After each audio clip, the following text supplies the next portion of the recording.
Hey guys, welcome back to my channel. और इस video में अपन लोग बात करने वाले हैं कि आपका जो बीसीसीएलई का एग्ज़ाम होती है तो उसमें जो टेक्निकल इंग्लिश पूछी जाती है, तो टेक्निकल इंग्लिश 2023 का हम यहाँ पे कुछ प्रैक्टिस सेट करने वाले हैं, जिसमें से कि टोटल 100 मार्क के क्वेश्चन होंगे, जिसमें कि 25 टोटल क्वेश्चन आपके पास रहेंगे। तो सबसे पहले नंबर क्वेश्चन की बात करते हैं। यहाँ पे देखिए पूछा गया है कि चूज द इनकरेक्ट एडजेक्टिव पूछा गया है। तो इनकरेक्ट एडजेक्टिव में आपको पता करनी है कि ये चार जो आपके पास ऑप्शन दे रखा है, इसमें से कौन सा इनकरेक्ट एक आपके पास ऑब्जेक्टिव है। तो इनकरेक्ट ऑब्जेक्टिव को पता करने से पहले आपको पता रहना चाहिए था कि एक सही एडजेक्टिव आपको याद होना चाहिए था कि किसका ऑब्जेक्टिव क्या होता है। तो ऑप्शन नंबर ए में देखिए, यहाँ पे बॉडी का जो है कि एडजेक्टिव होता है वो फिजिकल होता है, दैट्स अ राइट, इसमें कोई दिक्कत नहीं है। आपको इनकरेक्ट पूछा गया तो आपको करेक्ट है ये चीज़, तो ये गलत नहीं है। हेड का आपके पास कैपिटल होता है, ये भी बात बिल्कुल सही है। नेक का जो है वो आपका कार्य जो है कि नेक का जो आपका एडजेक्टिव होता है वो सर्विकल होता है, ये भी बिल्कुल बात सही है। तो ऑप्शन यहाँ पे अब आपको क्लियर हो रहा होगा कि जो ऑप्शन में यहाँ पे जो डी है वो आपका सही ऑप्शन हो जाएगा, जो कि यहाँ पे फ्लेश लिखा हुआ है। एक्चुअल में देखोगे तो ये जो फ्लेश लिखा हुआ है, इस फ्लेश का मतलब होता है, अगर हिंदी में बात करेंगे तो इसका मतलब होता है मांस, ठीक है। और ये जो फ्लेश का मतलब मांस होगा, तो इसका एडजेक्टिव अगर एक्चुअल में देखोगे कि ये फ्लेश का अगर एडजेक्टिव देखो तो इसका एडजेक्टिव जो बनती है वो आपके पास कार्नल होती है, ठीक ना। क्या मैं बोल रहा हूँ, कार्नल। और ये कार्नल इसका एडजेक्टिव होती है, लेकिन यहाँ पे क्या लिखा है देखिए, यहाँ पे इसका हैप्टिकल लिखा हुआ है, तो इसका हैप्टिकल नहीं होता है। तो फिर अगर फ्लेश का आपका एडजेक्टिव होता है वो कार्नल होता है, तो ये एडजेक्टिव तो कार्नल हो गए। लेकिन अब बात करते हैं कि हैप्टिकल जो लिखा हुआ है इस किसका हैप्टिकल, इसका किसका ऑब्जेक्टिव हो सकती है। तो एक्चुअल में देखोगे तो लीवर जो आपके शरीर की पार्ट की हिस्सा होती है, वो आपका लीवर का एडजेक्टिव होता है, वो हैप्टिकल होता है। तो ये रॉन्ग जो है ना, यहाँ पे ये चीज़ें आपके पास रॉन्ग दे रखी है, इनकरेक्ट यही है। तो इनकरेक्ट पूछा गया तो ऑप्शन नंबर डी जो राइट आंसर हो जाएगा। तो क्वेश्चन नंबर दो में यहाँ पे पूछेगा, ये यहाँ पे पूछेगा कि इनकरेक्ट एडजेक्टिव अपने को यहाँ भी बतानी है। तो देखिए सबसे पहली बात है कि आपको करेक्ट स्पेलिंग पता होना चाहिए था, करेक्ट किसका एडजेक्टिव क्या ये पता होना चाहिए था। देखिए लंग्स जो है ना, उस लंग्स का जो एडजेक्टिव होती है वो आपको एकदम बिल्कुल सही दे रखा है। प्लुमनरी होती है तो ये प्लुमनरी एकदम बिल्कुल सही है, इसमें कोई दिक्कत है ही नहीं। स्किन का डार्मी होता है, ये भी आपको पता ही होगा, काफ़ी लोगों को ये चीज़ पता रहती है, चूँकि ये प्रीवियस ईयर के क्वेश्चन पूछे गए हैं। तो स्किन की डार्मी होती है, ये भी बात बिल्कुल सही है।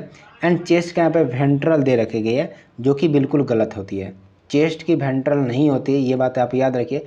तो फिर सर होती क्या है इसकी, तो चेस्ट की वेंट्रल नहीं होती है। चेस्ट की जो चेस्ट की आपका जो एडजेक्टिव होती है वो आपका पेक्टोरल होती है। मैं लिख देता हूँ यहाँ पे, एक्चुअल में जो इसका होती है वो पेक्टोरल होती है, ठीक ना, पेक्टोरल होती है। तो पेक्टोरल, तो ये पेयरिंग जो है कि बिल्कुल गलत बना हुआ, तो यही आपका सही आंसर पूछा गया हो जाएगा, चूँकि यहाँ पे इनकरेक्ट पूछा गया, तो this is your right answer. And अगला ऑप्शन देखते हैं यहाँ पे हिप का। हिप का देखिए, अब एक्चुअल में देखिए यहाँ पे हिप लिखा हुआ है, तो हिप का जो है कि यहाँ पे एडजेक्टिव जो होती है वो बिल्कुल सही दे रखी है, यहाँ पे एस्केटिक होती है, ठीक है। तो इसी तरीके से आप क्वेश्चन को इजीली वन बाय वन करके आप अच्छे से देखते चले जाओगे, तो काफ़ी सारी चीज़ अपने को सीखने को मिल जाएगा और चीज़ों को बड़ी आसानी से आप लोग कर सकते हो। लेकिन यहाँ पे काफ़ी सारे लोग ऐसे सोच रहे होंगे कि यहाँ पे वेंट्रल जो दे रखा है ये किसकी एडजेक्टिव हो सकती है। तो जो वेंट्रल आपका जो एडजेक्टिव होती है एक्चुअल में देखोगे तो ये स्टोमच की होती है। स्टोमच बोले तो आपको पास पता होगा कि स्टोमच मतलब पेट का जो हिंदी होता है वो स्टोमच वही होता है। तो ये जो वेंट्रल होती है वो स्टोमच की आपकी एडजेक्टिव होती है। तो आपको देखो यहाँ पे चार एडजेक्टिव ये मिल गया, एक पांचवा एक छठा मिल गया, तो काफ़ी सारी चीज़ें आपको यहाँ पे एक साथ देखने को मिल जाएंगे। तो काफ़ी अच्छा वीडियो बनता है, तो आपको वीडियो को लास्ट तक देखना है। और चैनल पे पहली बार होगे तो प्लीज़ एक रेड बटन दिख रहा होगा सब्सक्राइब का, ये सब्सक्राइब बटन दबा लो, क्योंकि ऐसे ही आपके पास कंटेंट में लेके आते रहता हूँ। अभी दो यहाँ पर मैंने क्वेश्चन करे हैं, अभी काफ़ी सारे क्वेश्चन करने वाले हैं। तो चलिए आइए हम क्वेश्चन नंबर 3 पर बात करते हैं। तो क्वेश्चन नंबर 3 में आपको पढ़िएगा, तो क्वेश्चन नंबर 3 में भी अपने देखने को मिल जाएगा, चूज द इनकरेक्ट एडजेक्टिव आपसे पूछा गया है। तो देखिए मदर का एडजेक्टिव जो होता है मेटरल होता है, ये तो कंफर्म पता है, तो ये बिल्कुल सही बात है, इसमें तो गलत हो सकता है। सन का यहाँ पे फिलियन होता है, तो ये फिलियन सही है। एंड ध्यान रखिएगा सन के यहाँ पे फिलियन होती है, साथ साथ आप याद रखो कि डॉटर भी अगर आपसे पूछेगा तो डॉटर का भी फिलियन ही होता है। तो चाहे सन हो या डॉटर, दोनों का आपको जो एडजेक्टिव होती है वो फिलियन ही होती है, तो जो कि ये बिल्कुल सही है।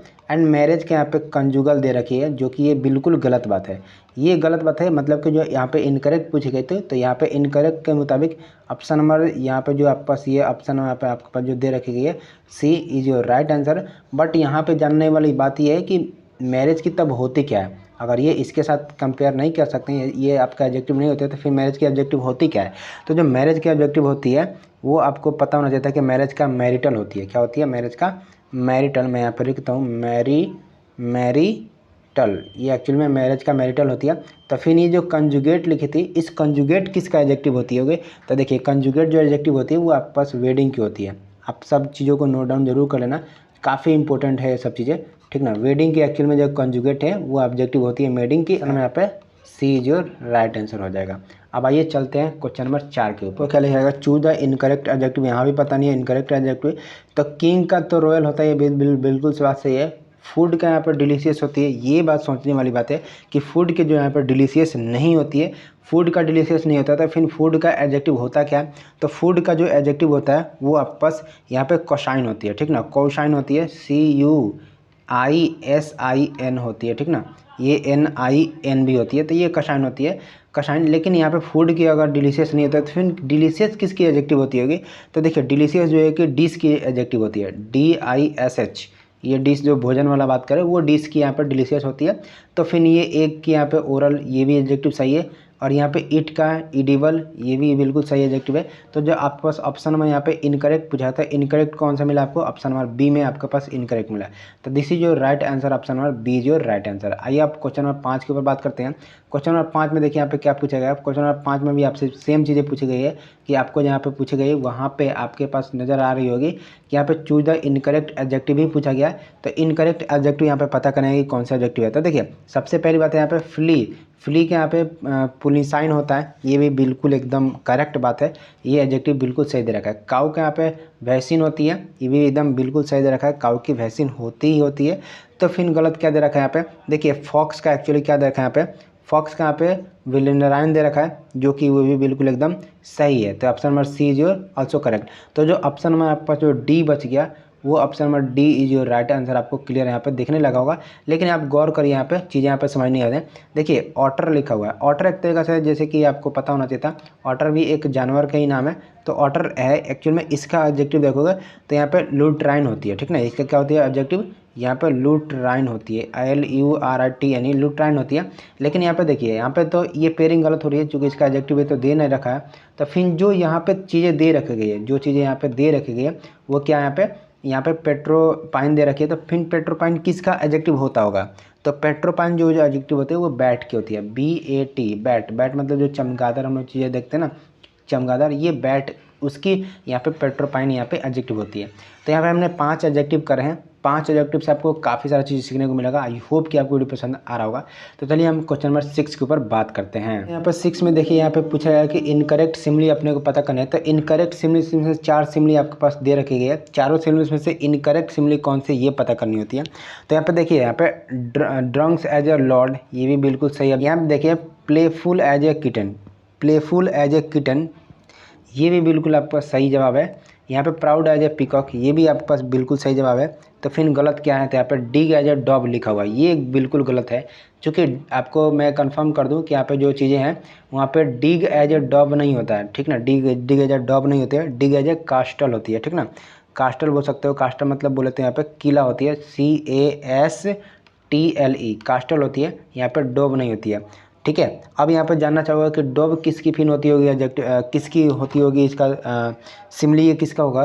तो मैं बता दूं कि एज जेंटल एज अ डॉब होती है, एज जेंटल, मैं यहाँ पे लिखता हूँ एज जेंटल एज यहाँ पे डॉब होती है, ठीक ना, DOB। तो ये जो चीज़ यहाँ पे मिसमैच दे रखी थी, तो आई होप कि आपको समझ में आ रहा होगा कि क्या चीज़ यहाँ पे मिसमैच थी और क्या आपने को पता करनी थी। तो ऑप्शन में यहाँ पे कौन सा राइट आंसर हो जाएगा? तो ऑप्शन नंबर डी जो राइट आंसर, चूँकि यहाँ पे इनकरेक्ट आपके पास यहाँ पे सिमली पूछा गया था। तो आई होप कि आप चीज़ों को समझ पा रहे होगा। चलिए बात करते हैं हम क्वेश्चन नंबर 7 के ऊपर। क्वेश्चन नंबर 7 में देखिए यहाँ पे क्या पूछा गया है। यहाँ पे सिंपल से देखिए कि एज रफ एज पूछे गए आपका, ये एक तरीका से सिमिलर, यहाँ पे क्या बोले, यहाँ पे सिमली के ही क्वेश्चन है, जैसे कि मैंने अभी थोड़ा देर में करा। ये सिमली का क्वेश्चन है कि एज रफ एज आपसे पूछा गया है। तो एज रफ आप याद रखें कि यहाँ पे कब होती है, एज रफ एज कब होती है? रूफ नहीं होती है, रॉक भी नहीं होती है, एंड स्टोन भी नहीं होती है। काफ़ी सारे लोग कंफ्यूज कर रहे होंगे आई होप कि यहाँ पे, क्योंकि काफ़ी लोग ये भी सोच रहे होंगे कि एज रफ एज तो रूफ भी हो सकती है, एज रफ एज रॉक भी हो सकती है, स्टोन भी हो सकती है। लेकिन मैं आपको बता दूँ कि एज जो है कि एज हार्ड एज रॉक होती है, एज हार्ड एज स्टोन हो सकती है, एंड एज हार्ड एज यहाँ पे रूफ नहीं होगी। तो यहाँ पे एज हार्ड एज के लिए जो दोनों चीज़ें एक्सप्लेन किए जाएंगे, एंड यहाँ पे पूछेगा रॉफ के लिए, तो जो कि आपका ऑप्शन नंबर ए जो राइट आंसर। तो आई होप कि 7 नंबर क्वेश्चन में आप समझ चुके होंगे। आइए क्वेश्चन नंबर 8 के ऊपर बात करते हैं। यहाँ पे देखिए क्वेश्चन नंबर 8 में भी आपके पास क्या पूछा गया है। देखिए क्वेश्चन में आपसे पूछा गया कि एज साइलेंट एज क्या होती है, ये चीज़ आपसे पूछी गई है। ऑप्शन नंबर 3 दिख रहा होगा, यहाँ पे एक और ऑप्शन है। यहाँ पे देखिए तीनों में से कौन सी ऑप्शन होगी। तो यहाँ पे देखिए 8 नंबर के पूछा गया है कि एज साइलेंट यहाँ पे क्या होती है, जो कि ऑप्शन में यहाँ पे ए में देख रही है, ये ग्रेव होती है। एज साइलेंट एज ग्रेव होती है। देखिए यहाँ पे लाइन का मतलब कोई बनता है, यहाँ पे लाइन का भी कोई मतलब नहीं है, और नीडल का भी कोई मतलब नहीं बनता है। तो ये तीनों जो चीज़ें हैं वे यूजलेस दे रखी है। एज साइलेंट एज ग्रेव होती है। तो ये क्वेश्चन नंबर 8 के हम लोग डिस्कशन करें। आइए क्वेश्चन नंबर 9 पर बात करते हैं। तो यहाँ पे क्वेश्चन नंबर 9 देखते हैं। यहाँ पे देखिए चूज द इनकरेक्ट एज, यहाँ पे कि इनकरेक्ट सिमली आपसे पूछे गए। तो इनकरेक्ट सिमली कौन सा होगा, तो option number D is your incorrect simile. चूँकि यहाँ पे as still as a death, ये भी बिल्कुल सही है। As fleet as a deer, ये भी बिल्कुल सही है। फ्लीट मतलब आपको नहीं पता होगा तो मैं बता दूँ कि फ्लीट मतलब होती है चंचल, मतलब जो चंचल चीज़ें होती है। तो as fleet as a deer काफ़ी चंचल होती है। तो as fleet as a deer, ये भी बिल्कुल सही है। एज मेरी एज अ लार्क, ये भी बिल्कुल सही है। तो ऑप्शन नंबर डी जो right answer, as yellow as a saffron नहीं होती है, करेक्ट पूछे गए। तो आप ध्यान रखिए यहाँ पे राइट आंसर क्या हो जाएगा, ऑप्शन नंबर डी हो जाएगा। तो ये तो मैंने बात करे हैं आपके पास ये 9 क्वेश्चन, और भी क्वेश्चन है मेरे पास। चलिए 10 नंबर क्वेश्चन को बात करते हैं। तो अगला हमारे पास 10 नंबर का क्वेश्चन है, जहाँ कि यहाँ पे इनकरेक्ट सिमली आपसे पूछी गई है। तो इनकरेक्ट सिमली यहाँ पे देखिए क्या है, तो जो करेक्ट है पहले वो पता कर लेते हैं। तो इनकरेक्ट अपने आप निकल के आ जाएगा। As vain as a peacock, ये भी बिल्कुल सही बात है। As smooth as a velvet, ये भी बिल्कुल सही बात है। एज ग्रेडी एज वल्फ, ये भी बिल्कुल सही बात है। तो यहाँ पे क्या होती है, एज रेगुलर एज, देखिए ये चीज़ गलत है। ये एज रेगुलर एज एयर नहीं होती, एज रेगुलर एज आपके पास क्या होती है, क्लॉक होती है। चूँकि यहाँ पे क्लॉक जो हमेशा चलते थे, एज रेगुलर एज अपने को क्लॉक पता होना चाहिए था, ना कि एयर। तो ऑप्शन में यहाँ पे कौन सी सही हो जाएगी, तो option number D is your right answer. चूँकि ऑप्शन नंबर डी में आपके पास क्या चीज़ें पूछी गई यहाँ पे, जो कि इनकरेक्ट है वो चीज़ें पूछी गई। चूँकि यहाँ पे इनकरेक्ट ही आपसे पूछा गया था। तो ये 10 क्वेश्चन हुए। आइए और भी क्वेश्चन हमारे पास जो करते हैं। तो क्वेश्चन नंबर 11 देखिए यहाँ पे क्या पूछे कि incorrect meaning of the idiom and phrase. यहाँ पे इडियम एंड फ्रेज की क्वेश्चन देखिए, इडियम एंड फ्रेज के भी आपके एग्जाम में क्वेश्चन आते हैं। तो इडियम एंड फ्रेज भी अपने को अच्छे चीज़ों को मैं यहाँ पे 5-7 तो लिया ही हूँ इडियम एंड फ्रेज।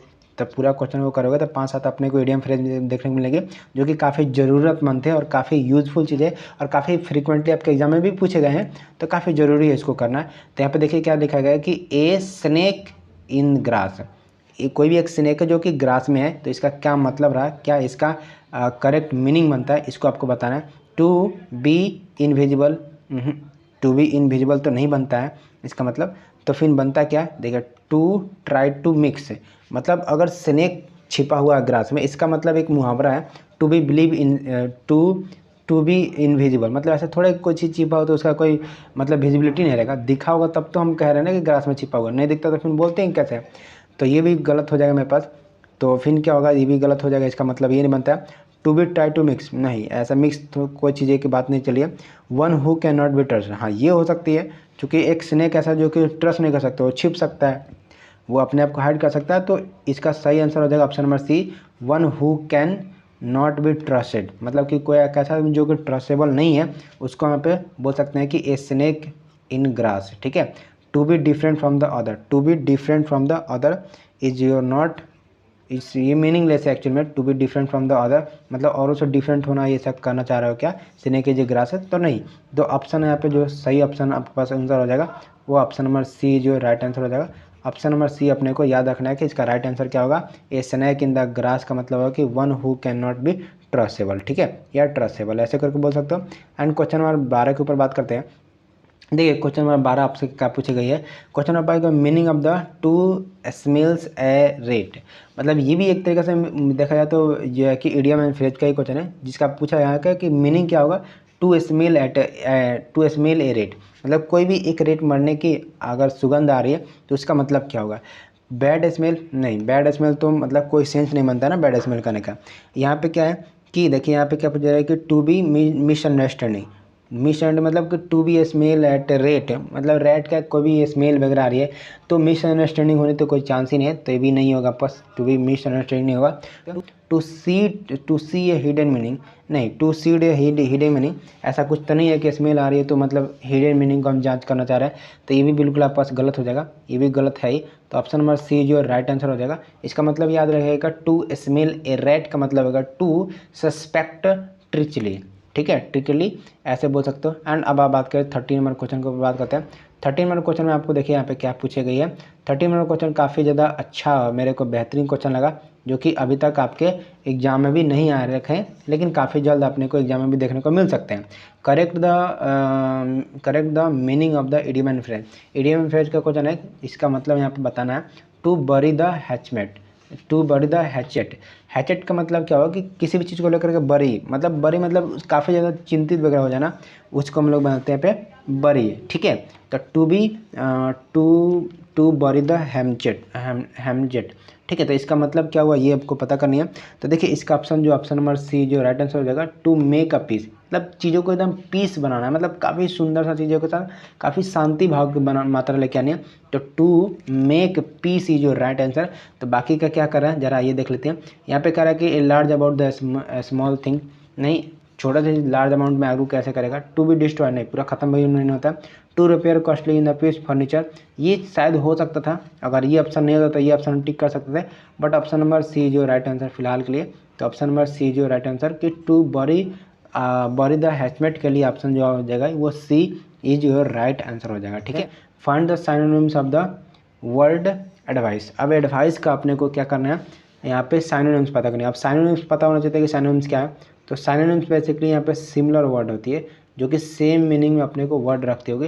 तो देखिए एडवाइस का मतलब क्या होता है, एक्चुअल में यहाँ पे काउंसिल होता है एडवाइस का मीनिंग। तो मतलब हम बोल सकते हैं कि ऑप्शन नंबर सी जो राइट आंसर, काउंसिल नहीं हो सकता है, ठीक ना, प्रैक्टिस तो होगा नहीं, प्रपोजल तो होगा नहीं। तो ऑप्शन नंबर 1 या बी में से कन्फ्यूज कर रहे थे हम लोग।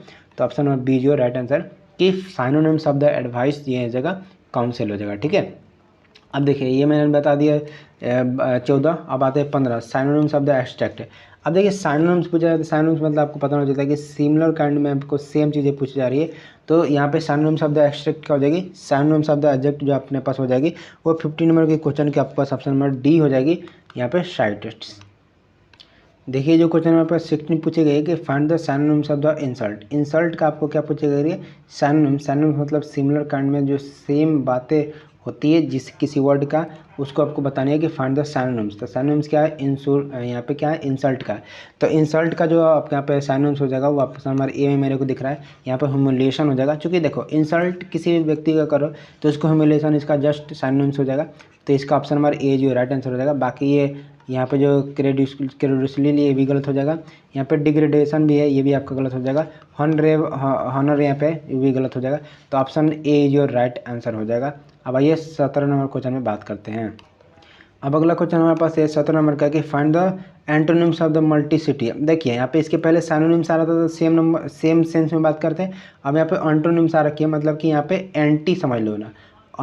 यहाँ पे देखो एंटी है तो यहाँ पर एंटी समझ लो। एंटी क्या है कि उल्टा होती है, हमेशा एंटी क्या होती है, उल्टा होती है। ऐसा कभी कि याद रखो कि उल्टी होती है, मतलब कि जो भी यहाँ पे क्वेश्चन बनेंगे एंटोनिम्स का, उसका मतलब कि उसका अपोजिट क्या होगा। तो मल्टीप्लिसिटी का पूछा हुआ है, तो मल्टीप्लिसिटी के यहाँ पे जो 17 नंबर क्वेश्चन है उसका आंसर क्या हो जाएगा, ऑप्शन नंबर बी जो right answer uniformity. Multiplicity uniformity जो राइट आंसर हो जाएगा। फाइनाइट नहीं होगा, मैग्नीट्यूड नहीं होगा और इन्फिनिट नहीं होगा। Your answer is यूनिफॉर्मिलिटी। Option number यहाँ पे बी हो जाएगा, ठीक ना। अब बी के बाद से यहाँ पे 18 पे बात करते हैं। अब 18 में आप देखे होगा तो we are please to dash the news choose the best suicide option, मतलब कि चूज द सुटेबल। यहाँ पे एक्चुअल में सुटेबल लिखना चाहता मुझे, लेकिन सूटेड आंसर हो चुका है, sorry for that. Suitable option अपने को चूज करनी है। तो यहाँ पे जो हो जाएगा वो ऑप्शन नंबर बी हो जाएगा हियर। देखिए we are please to dash the news, मतलब कि कोई भी चीज़ों को हम जब फर्स्ट टाइम सुनते हैं तो प्लीज़ करते हैं तो क्या होती है, वो ना ही हम जानते हैं इसके बारे में, ना ही थिंक करें, ना ही लिसन किए हैं, तो उसके बारे में बस हियर कर सकते हैं मतलब। तो यहाँ पे ऑप्शन में यहाँ पे बी जो राइट आंसर हो जाएगा। यहाँ पे ऑप्शन नंबर बी भरना पड़ेगा आपके एग्जाम में, जो कि आपके पास ऑप्शन नंबर बी में दे रखी है, ठीक है। तो ये 18 क्वेश्चन हो गए। अब आइए और भी है क्वेश्चन जिसको करते हैं यहाँ पे। अब देखिए 18 के सिवा ये 19 नंबर का क्वेश्चन है, ठीक है। यहाँ पे 19 नंबर क्वेश्चन में देखिए क्या पूछा जाएगा, choose the correct meaning of the idioms and phrase. Option number A हो जाएगा, option number A is your right answer हो जाएगा, ठीक ना। चूँकि यहाँ पे to be honest in the in any deal. यहाँ पे देखिए कि to have a good bread board, इसका मतलब यह हो कि एकदम आपको होनेस्ट रहनी है, बी प्रैक्टिकल आपको रहनी है, तो to be honest. And to have a debate, नहीं डिबेट में तो नहीं जानी है, एकदम होनेस्ट रहनी है। To be able to swimming, नहीं ऐसा भी नहीं है कि हमको स्विमिंग करने आ जाएगा तो फिर हम उसको यहाँ पे जो है कि गुड बोर्ड बोलेंगे, नहीं, नॉन ऑफ दीज, तो भी नहीं होगा। तो ऑप्शन नंबर ए जो राइट आंसर तो ऑप्शन नंबर ए पे आप लोग यहाँ पर चाहो तो टिक कर सकते हो कि option number A your right answer हो जाएगा। ठीक है, तो ये थे 19 क्वेश्चन। आइए आप 20 नंबर का क्वेश्चन करते हैं। 20 नंबर का क्वेश्चन में आपसे देखिए ध्यान से क्या पूछा गया। यहाँ पर पूछा जा रहा है आपसे कि choose the opposite meaning of the delicious. अब डिलीशियस का अपोजिट मीनिंग पूछा गया। अब डिलीशियस बोले तो आप बस थोड़ा देर में बता दें कि टेस्टी खाना वगैरह, तो डिलीशियस का अपोजिट क्या हो जाएगा, यहाँ पे जो डिसएस्टेटफुल है ये आपका सही आंसर हो जाएगा। अब नेक्स्ट का क्वेश्चन है यहाँ पे 21 का कि वन, यहाँ पे जो क्वेश्चन है वो वन वर्ड सब्स्टिट्यूशन का है। पूछा जा रहा है कि one who hates the mankind, जो आदमी एक दूसरे आदमी से मतलब कि हेट करे उसको क्या बोलते हैं, बोलते हैं यहाँ पे मिसैंथ्रोपी बोलते हैं। ठीक ना, मिसैंथ्रोपी जो राइट आंसर। बाकी ये आंसर नहीं होगा, ये टैक्सीटर्मिटी है। टैक्सीटर्मिटी का क्या मतलब है? टैक्सीटर्मिटी मतलब कि जो भी चीज़ें जो कि एक्सेस अमाउंट में कोई चीज़ों को लेता होगा, जो कि जहर की तरह काम करते हैं, उसको टॉक्सिमिस्टिक बोलते हैं। और यहाँ पे डिप्सोमीनिया का होती है। बेसिकली हम लोग उसको बोल सकते हैं कि एक ऐसा मतलब कि चीज़ें जो कि ड्रिंक काफ़ी ज़्यादा एक्सेस करते होंगे, ठीक ना, उसको यहाँ पर डिप्सोमोनिया बोल सकते हैं। एंड बाकी यहाँ पर टैक्सीमिटी मैंने बताया। तो आइए हम बात करते हैं अगला क्वेश्चन के ऊपर। तो अगला क्वेश्चन हमारे पास ये 22 नंबर का है कि द मैन, यहाँ पे लिखा हुआ है कि the killing of the ones wife, मतलब कि एक ऐसा व्यक्ति जो अपने वाइफ को किल करना चाह रहा है उसको क्या बोलते हैं। तो एक्चुअली में देखिए सुसाइड तो होगा नहीं, क्योंकि सुसाइड तो वो होते हैं जो कि खुद से सुसाइड करना चाहते हैं, मतलब कि सेल्फ, मतलब खुद की इच्छा से जो माना जाता है उसको सुसाइड बोलते हैं। एंड प्रैक्टिसाइड, यहाँ पे पार्टिसाइड, तो प्रैक्टिसाइड जो यहाँ पे बेसिकली जो है पार्टिसाइड जो यहाँ पे लिखा हुआ है इसका मतलब ये होगा कि इसका मतलब ये होगा कि यहाँ पे पार्टिसाइड मतलब ये होगा कि पार्टिसाइड मतलब कि एक ऐसा व्यक्ति जो अपने फादर की मतलब कि मारने की इच्छा जाहिर कर सकता बोलते हैं। एंड सोरोसाइन आपको पता होगा काफ़ी पॉपुलर है, मतलब कि कोई भी सिस्टर को मारने की बात कर रही है, ठीक ना, तो डेथ ऑफ द सिस्टर्स को हम यहाँ पे बोलते हैं सोरोसाइड। एंड यहाँ पे ऑप्शन नंबर ए है जो कि आपका इज राइट आंसर हो जाएगा, क्योंकि ऑप्शन नंबर यहाँ पे 3 तो हम लोग एलिमिनेट कर चुके हैं, तो बाकी जो ऑप्शन यहाँ पे ए नंबर बच गई है जो कि आपका राइट आंसर हो जाएगी, जो कि अनएक्सोसाइट होगी। ठीक है, तो नेक्स्ट जो हमारे पास क्वेश्चन है ये 23 नंबर का है। यहाँ पे पूछा है कि one who eating habits and the sensual pleaser, मतलब कि एक ऐसा व्यक्ति जो कि काफ़ी ज़्यादा ईटिंग करता है, मतलब खाने पे तुला हुआ है, ठीक ना, और वो जो है कि यहाँ पे सेंसुअल प्लीजर रखता है, मतलब कि खाने के जो काफ़ी ज़्यादा मतलब इच्छा जाहिर करता है उसको हम यहाँ पे क्या बोलते हैं, जो कि हमेशा देखते हैं कोई खाते ही रहता होगा। तो ऑप्शन यहाँ पे बी जो राइट आंसर हो जाएगा। अब बात करते हैं आगे, जो कि क्वेश्चन नंबर 24 के ऊपर हम बात करेंगे। तो क्वेश्चन नंबर 24 में यहाँ पर देखते हैं कि क्या चीज़ें आपसे पूछी गई है। क्वेश्चन नंबर 24 में आपसे पूछा गया है कि capable of the moving in the all direction, मतलब कि एक ऐसा चीज़ जो कि कैपेबल होता है किसी भी डायरेक्शन में मूव करने के। 360 डिग्री बोल सकते हो कि 360 डिग्री में चीज़ों को अगर मूवेबल के लिए कैपेसिटी है तो उसको हम यहाँ पे क्या बोलते हैं, उसको हम यहाँ पे बोलते हैं ओमनी डायरेक्शनल बोलते हैं। ठीक है, उसको क्या बोलते हैं हम यहाँ पे ओमनी डायरेक्शनल बोलते हैं। यहाँ पे रोटेशनल नहीं होगा, रोटेशन नहीं होगा, सर्कुलर मोशन भी नहीं होगा, और यहाँ पे मूवेबल भी नहीं होगा, चूँकि तीनों ये पार्ट है हमारे पास स्टडी के। बट यहाँ पे अगर स्टडी पर्पज से देखा जाए कि वैसे कैसा चीज़ जो कि ऑल डायरेक्शन मूव कर सकता है तो उसको हम यहाँ पे ओमनी डायरेक्शनल बोलते हैं। तो ये 24 नंबर का क्वेश्चन। अब लास्ट वन क्वेश्चन बात करते हैं जो कि काफ़ी इंपॉर्टेंट है, जो कि क्वेश्चन यहाँ पे 25 है। यहाँ पे पूछा है कि the study of the hand writing, मतलब कि हैंड राइटिंग की जो स्टडी कराती है वो क्या करती है, तो एक्चुअली में यहाँ पे ग्राफोलॉजी बोलते हैं। ठीक है, क्या बोलते हैं, ग्राफोलॉजी। तो ऑप्शन नंबर ए जो राइट आंसर। एंड फिलोसफी तो आप लोग समझते होंगे। एंड फिलोलॉजी क्या होती है, तो फिलोलॉजी वो चीज़ होती है जो कि लैंग्वेज लोगों की स्टडी करते हैं। ठीक ना, एक ऐसा चीज़ जो कि मतलब किसी पर्टिकुलर लैंग्वेज की स्टडी करते हैं। मैं लिखता हूँ यहाँ पे कि कोई पर्टिकुलर यहाँ पे लैंग्वेज की स्टडी करते हैं उसको यहाँ पे फिलोलॉजी बोलते हैं। एंड यहाँ पे थियोलॉजी क्या बोलता है, थियोलॉजी कैसे बोलता है, तो थियोलॉजी जो होती है उसको बोलते हैं जो कि रिलीजन समझ रहे हो ना, मतलब कि रिलीजन के लिए जो स्टडी करते हैं, मतलब अपने धर्म के बारे में स्टडी करते हैं उसका यहाँ पे थेरियोलॉजी बोलते हैं। ठीक है, तो ये थे 25 क्वेश्चन जो कि मैंने आपको बताए। आई होप कि आप सभी को क्वेश्चन क्लियर हो गया होगा। एंड अगर आप ध्यान से वीडियो लेक्चर को देखोगे तो काफ़ी ज़्यादा मज़ा आया होगा। एंड आई उम्मीद करता हूँ कि ये सब क्वेश्चन आपके एग्जाम में आ सकते हैं, क्योंकि ये मस्ट इंपॉर्टेंट चीज़ें थी। तो आई होप कि आपको सारी चीज़ें समझ में आ गई होगी। चलिए आपसे मिलते हैं नेक्स्ट वीडियो में।